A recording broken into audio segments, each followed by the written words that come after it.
Assalamualaikum warahmatullahi wabarakatuh dan salam sejahtera. Terlebih dahulu, saya mewakili kumpulan 7, set 3 ingin merakamkan setinggi-tinggi perhargaan kepada pensyarah kami yang dihormati Dr. Muhammad Sofwan bin Mahmud dan Prof. Madya Dr. Muhammad Izzuan bin Mahmud. Pada hari ini, kami akan membentangkan satu tajuk yang amat penting dalam bidang penyelidikan pendidikan, iaitu banding beza reka bentuk kajian kualitatif dan kuantitatif. Pembentangan ini bertujuan untuk memberikan kefahaman yang lebih jelas tentang dua pendekatan utama dalam penyelidikan serta bagaimana kedua-duanya digunakan untuk mencapai objektif kajian yang berbeza. Berikut adalah ahli kumpulan kami. Baiklah, saya akan teruskan dengan objektif pembentangan. Objektif pembentangan kami yang pertama ialah memahami konsep asas kajian kualitatif dan kuantitatif. Objektif yang kedua, menjelaskan ciri dan perbezaan utama kedua-dua reka bentuk. Dan yang ketiga, mengetahui kelebihan, kelemahan dan aplikasi setiap kaedah. Seterusnya, pengenalan kepada kajian kualitatif dan kuantitatif. Kajian kualitatif dan kuantitatif merupakan dua pendekatan yang berbeza dari segi tujuan, kaedah pengumpulan data dan cara analisis. Kajian kualitatif bersifat subjektif dan deskriptif. Pendekatan ini digunakan apabila penyelidik ingin memahami dengan lebih mendalam tentang makna, maksud atau pengalaman yang dialami oleh individu dalam sesuatu konteks. Data bagi kajian ini biasanya diperoleh melalui temu bual, pemerhatian dan dokumen. Penyelidik tidak hanya melihat kepada angka tetapi lebih kepada makna di sebalik tindakan dan ucapan peserta kajian. Sebaliknya, kajian kuantitatif pula bersifat objektif dan berasaskan statistik. Kajian ini bertujuan untuk menguji hipotesis atau mengenal pasti hubungan antara pemboleh ubah yang dikaji. Data dalam kuantitatif dikumpulkan melalui instrumen seperti soal selidik, ujian atau eksperimen dan seterusnya dianalisis menggunakan perisian statistik. Kajian jenis ini bersifat umum dan boleh digeneralisasikan kepada populasi yang lebih luas.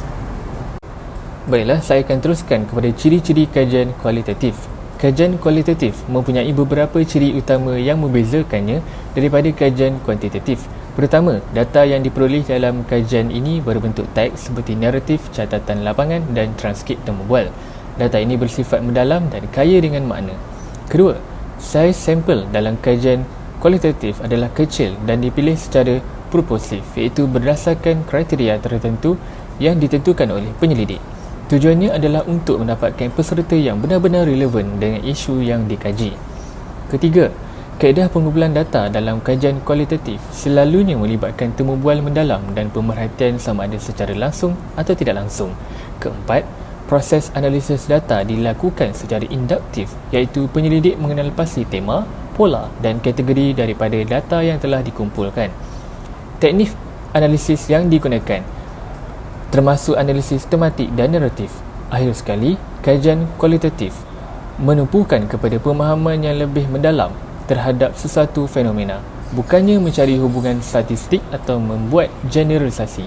Oleh itu, pendekatan ini amat sesuai digunakan dalam kajian yang melibatkan tingkah laku manusia, budaya atau pengalaman subjektif. Seterusnya, saya akan terangkan secara ringkas tentang ciri-ciri kajian kuantitatif.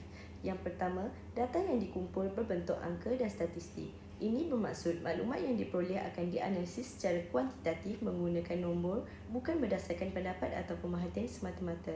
Yang kedua, sampel yang digunakan biasanya besar dan dipilih secara rawak.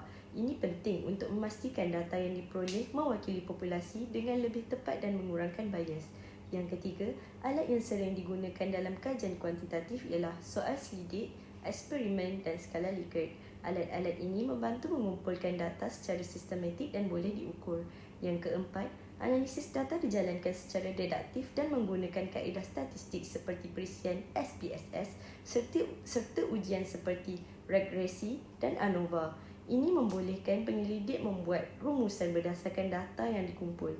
Akhir sekali, kajian kuantitatif fokus kepada pengujian hipotesis dan menentukan kebolehjadian sesuatu fenomena. Ia menjawab soalan berapa ramai, berapa kerap atau apa hubungan antara dua pemboleh ubah. Seterusnya, saya akan bentangkan perbandingan kajian kualitatif dan kuantitatif berdasarkan beberapa aspek penting. Aspek pertama iaitu matlamat. Kajian kualitatif bertujuan untuk memahami makna, pengalaman dan perspektif individu. Manakala kajian kuantitatif pula bertujuan untuk mengukur, boleh ubah dan menguji hipotesis secara statistik. Dari sudut jenis data, kajian kualitatif menggunakan data bukan angka seperti teks daripada temu bual, audio dan video. Sebaliknya, kajian kuantitatif mengumpul data dalam bentuk angka yang boleh dianalisis menggunakan formula statistik.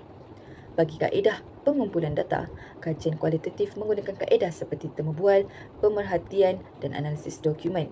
Manakala kajian kuantitatif menggunakan soal selidik, ujian bertulis dan eksperimen yang lebih terstruktur.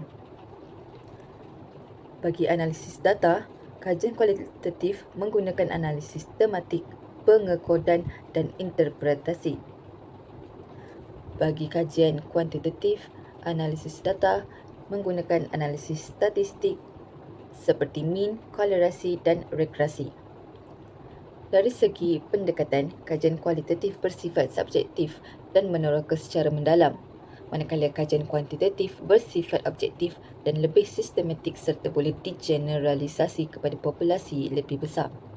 Saiz sampel dalam kajian kualitatif biasanya kecil dan dipilih secara khusus, manakala dalam kajian kuantitatif, sampel adalah lebih besar dan dipilih secara rawak bagi memastikan ketepatan hasil.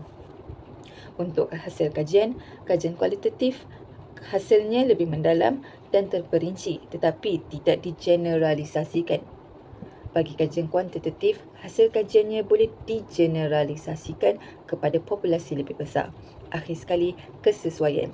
Kajian kualitatif lebih sesuai dengan kajian yang berkaitan dengan sosial atau pendidikan atau tingkah laku. Kajian kuantitatif lebih sesuai dengan kajian yang bersifat sains atau kesihatan atau psikologi ataupun berasaskan data.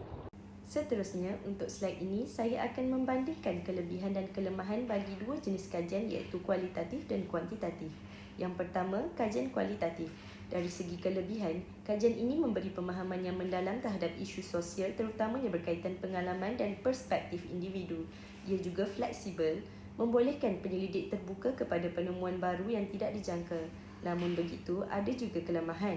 Kajian kualitatif sukar untuk digeneralisasikan kepada populasi yang lebih besar kerana biasanya melibatkan sampel kecil.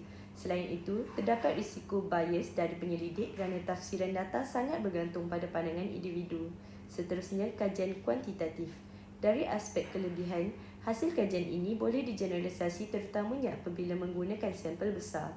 Ia juga objektif dan boleh diuji semula kerana data yang dikumpul bersifat statistik.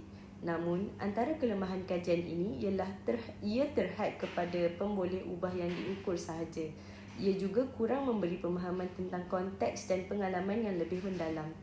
Jadi, kedua-dua pendekatan ini ada kekuatan dan kelemahan sendiri, bergantung pada tujuan dan jenis kajian yang dijalankan. Berikut merupakan contoh kajian sebenar kualitatif dan kuantitatif. Kita pergi kepada jenis kajian kualitatif. Tajuk kajian, hubungan tekanan kerja dan prestasi kerja guru SMK daerah Kota Marudu.